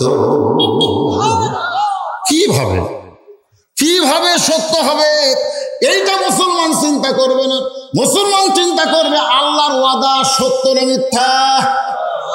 আলী বলে ফাতেমা, আমি খালি পকেটে যখন বাজারে ঘুরতেছিলাম এমন সময় একজন উটওয়ালা আমার সামনে দিয়া যায়, বলে আলী ভাই ওয়াজাতা বাজারে ঘোরা চলবে না। রাসূল বলেছেন দুনিয়ার সবচাইতে খারাপ জায়গা হলো হাট বাজার। দুনিয়ার সবচাইতে খারাপ জায়গার নাম কি? আপনি সে হাট বাজারে ওয়াজাতা ঘুরবেন কেন? ওয়াজাতা না ঘুরে এই উটটা কিনে নেন, এই উটটা কিনে নেন। আলী বলতে তুই পাগল হয়েছিস, উট কেনার টাকা তোমার পকেটে নেই। উটওয়ালা বলতেছে বাকি উট কিনবেন, বিক্রি করে আপনি টাকা দিবেন, সেইটাও কি পারবেন না? আলী বলে ফাতেমা, আমি এমন সুযোগ দুনিয়াতে পাই নাই, কোনোদিন কেউ মনে দেয় নাই। আমি 100 টাকা ধরে বাকিতে উঠতে নিলাম। উটের বাজারে যেই মাত্র গেছি, চারিদিক থেকে খরিদ্দার আমাকে ঘিরে ধরে বলতেছে আনামাদিনাতুল ইলমি ওয়া আলিউ বাবুহা। রাসূল বলেছেন আলী, আমি হচ্ছে এলেমের শহর, আলী হচ্ছে তার দরওয়াজা। সুবহানাল্লাহ। এত বড় আলেম হয়ে আপনি উট বিক্রি করতে আসছেন কেন?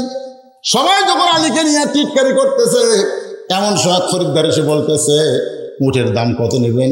আলী বলতেছে যেভাবে চারিদিকে টিটকারি চলতেছে, দাম চাওয়া তো দূরের কথা। খরিদ্দার কানে কানে কয় ওরা উটটা কিনবার পারবে না বলেই এমন করতেছে, আমি আপনাকে 160 দিরহাম দিয়ে দিলাম।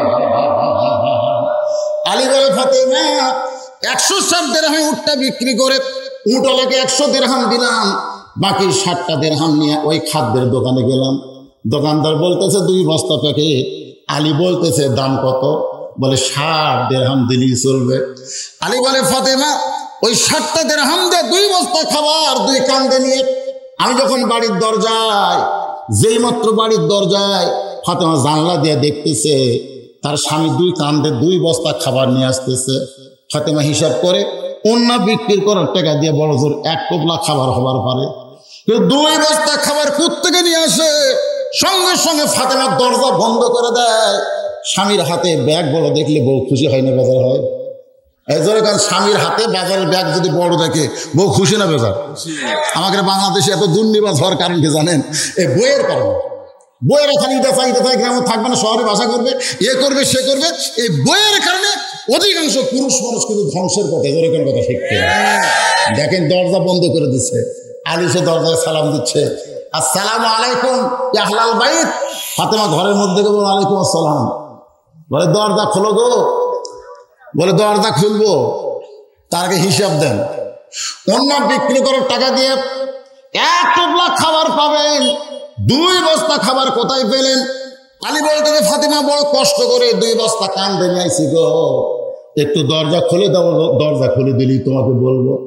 ফাতেমা বলে এত সহজ না, সুদের টাকা ঘুষের টাকা নিয়ে স্বামী তুমি বাজারে করবা? তুমি 10,000 টাকা বেতন পাও, 12,000 টাকা বাসা ভাড়া নাও, প্রত্যেকে টাকা পাও। এই নারী ফাতেমা। জোরে খান না সুবহানাল্লাহ। মরদ মানুষকে ঠিক করবার গেলে মেয়ে মানুষ আগে ঠিক হবে। হিসাব দেন 2 বস্তা খাবার কোথায় পেলেন? আলী বলে ফাতেমা দিব তো, দরজাটা খোলো। ফাতেমা বলে আগে বললি কে হয়? বললেই তো দরজা খুলে দেই। এমন সময় আল্লাহর কোরআন হযরত আলীর সামনে এসে বলতেছে আর রিজালু কাওয়ামুনা আলান নিসা। আলী রে, পুরুষ মানুষ থাকবে নারীর উপরে। সুবহানাল্লাহ। এটা কার কথা? আল্লাহর কথা। পুরুষ থাকবে কোথায়? নারীর উপরে নাইছে। এখন কতগুলো মোটর সাইকেল বাড়াচ্ছে আপনি দেখবেন। মোটর সাইকেল ট্যাঙ্কির থেকে এই পর্যন্ত এতখানি জায়গা কিন্তু খুব দোপা বোঝার না, নিচে।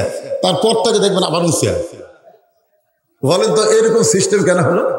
কারণ সবাই জানে পুরুষ মানুষ মোটর সাইকেল চালায়, নিচে বসে চড়াবে নিচে, আর মেয়ে মানুষ পিছনে উঠবে উপরে। কত বড় ষড়যন্ত্র দেখছেন। মরদ মানুষ দোপার মধ্যে আছে, আর মেয়ে মানুষ উঁচের বস থেকে হেলান দেওয়ার গাও চাপে ধরে আছে। আল্লাহর কোরআন বলতেছে আর রিজালু কাওয়ামুনা আলান নিসা, পুরুষও থাকবে নারীর উপরে। আলী বলে ফাতেমা আমার এত রাগ হলো, তুমি আমার বউ হইয়া দরজা খোলো না। রাগ করে 2 বস্তা কান্দে করে যেই মাত্র নবীর দরবারে নবী আমার বসেছিলেন, সে হাসতে হাসতে দাঁড়িয়ে গেলেন। সুবহানাল্লাহ বলেন। আলী সালাম দেয়, ওয়ালাইকুম আসসালাম। আলী বলে হুজুর। আল্লাহ নবী বলে হুজুর পরে একটু ধৈর্য ধর। আলী দাঁড়ায় গেছে। নবী আমার এসে কাঁধ থেকে আস্তে করে বস্তাগুলো ধরে ধরে নামায়। নবীর মুখের দিকে তাকায় আলী কান্দে। রাসূল বলে, আলী কান্দিস কেন? বলে, কান্দার কারণ হলো বাপ কেমন আর মেয়ে কেমন। কান্দার কারণ হলো বাপ কেমন আর মেয়ে কেমন। আপনি বাবা হয়ে আমার কাঁধ থেকে ধরে ধরে বস্তা নামালেন, আর আপনার মেয়ে দরজায় খুলল না। রাসূল বলে, আলী রে, ফাতেমা যদি দরজা খুলতো তুই কি আমার কাছে আসতিস? আলী বলে, না হুজুর, দরজা খুললে আবার আপনার কাছে আসবো কেন? আলী বলে, নবী বলে, আলী রে, ফাতেমা দরজা না খোলার কারণ হলো তোকে আমার কাছে পাঠায় দিছে। তুই কি বলতে পারিস আলী, কোন খরিদ্দার তোর কাছ থেকে ফাতেমার ওন্না কিনেছে? সুবহানাল্লাহ বলে।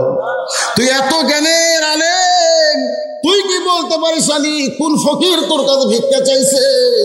তুই কি বলতে পারিস আলী, কে তোর কাছে উট বিক্রি করলো আর কোন খরিদ্দার তোর কাছ থেকে উটটা কিনলো? তুই কি বলতে পারিস? আলী কান্দার, নবী গো, আমি জানি না, আমি জানি না। রাসূল বলে, তাহলে সন্দেহ আলী, যে ফকির তোর কাছ থেকে ওন্না কিনেছে, ফকিরের যে খরিদ্দার তোর কাছ থেকে ওন্না কিনেছে, ওইটা আসলে খরিদ্দার নয়, ওইটা হলো একটা ফেরেশতা, আর আসল খরিদ্দার হলো আমার আল্লাহ।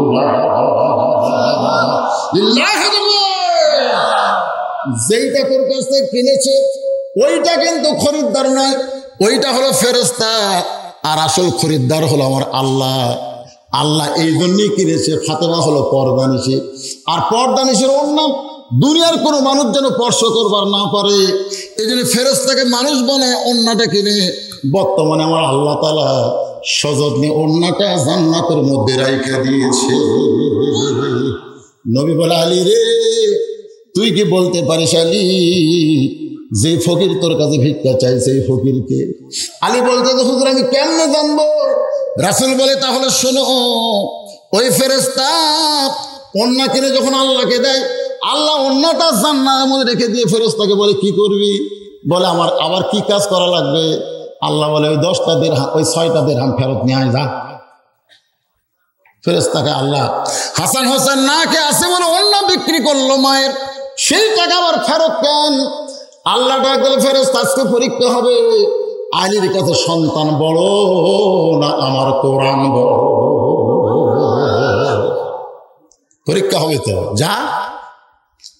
নবী বলে, আলী রে, ওই ফেরেশতা ফকির হয়ে তোমার কাছে যখন ভিক্ষা চায়, প্রথম কিন্তু তোমার রাগ হয়েছিল, কিন্তু আল্লাহর কোরআনকে সম্মান করে তুমি ফকিরকে 1টা দিরহাম দিবা। তুমি কোরআন যখন বুঝতে পারলা 1 দিরহাম দিয়ে 10 দিরহাম পাবো, কোরআনকে বিশ্বাস করে তুমি যখন ফকিরকে 6টা দিরহাম দিলে 60 দিরহাম পাওয়ার আশায়, ওই ফকির ফেরেশতা আল্লাহর কাছে 6টা দিরহাম জমা দিয়ে যখন যাবার চায়, আল্লাহ বলে, কোথায় যাবা? বলে, আল্লাহ তোমার মতো আমি নিষ্ঠুর না, তুমি ওন্না কিনে নিলে আবার ওন্নার টাকায় ফেরত নিলে।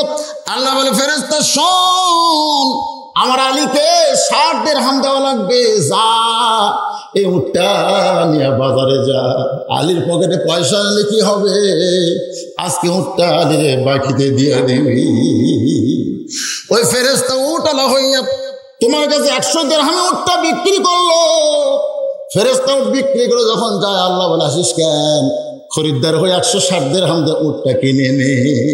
ও ফেরেশতা খরিদ্দার হইয়া 160 দিরহাম দিয়ে উটটা কিনে 100 দিরহাম নিয়ে আর 60টা দিরহাম তোমার দিয়ে আসলো।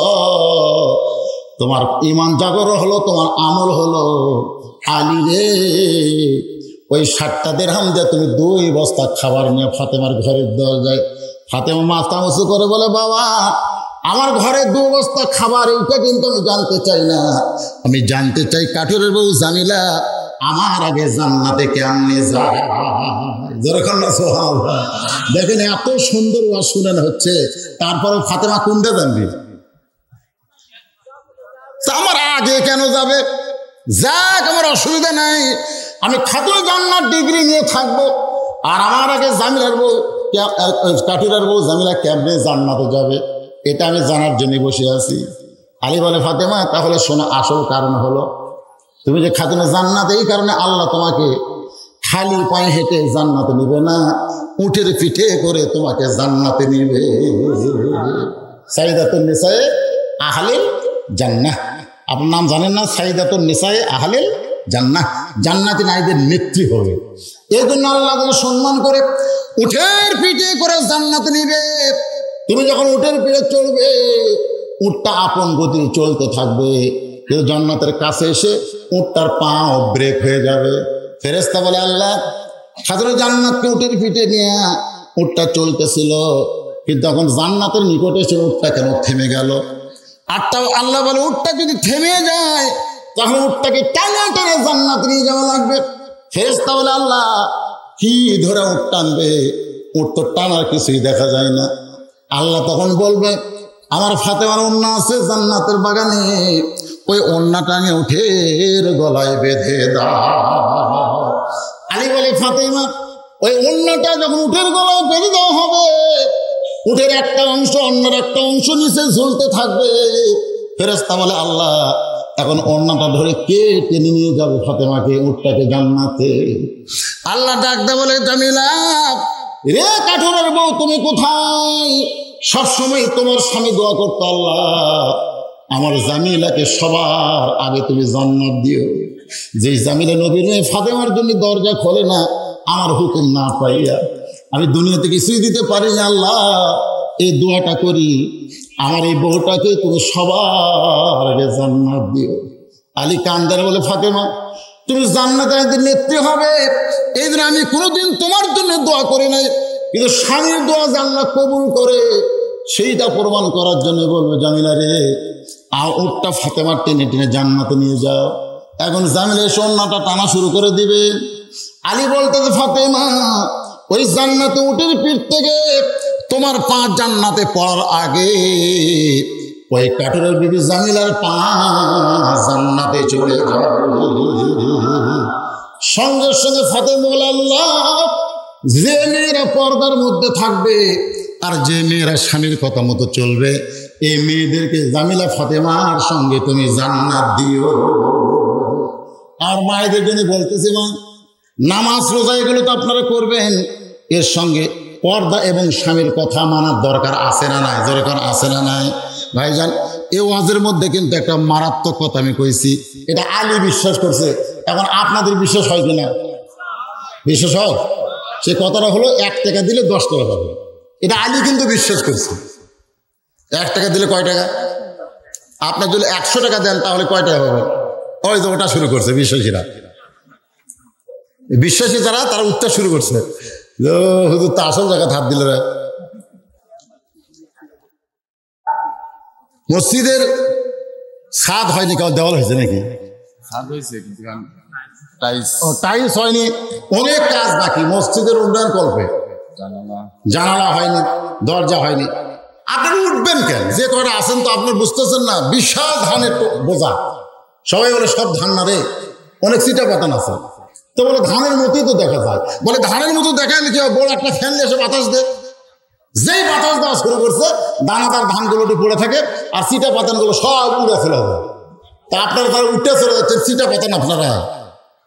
এত রাত ধরে কোরআনের মাহফিলে বসে আছেন ভাইজান, আল্লাহর ঘর মসজিদের জন্য 100 টাকা দিবেন, আল্লাহ আপনাকে আগামীকাল 1000 টাকা দিবে। হয়তো বলে হয়তো কিভাবে দিবে এই চিন্তা মিনেরা করবে না, মন বিশ্বাস করবে আল্লাহর কোরআনকে। জোরে কণ্ঠে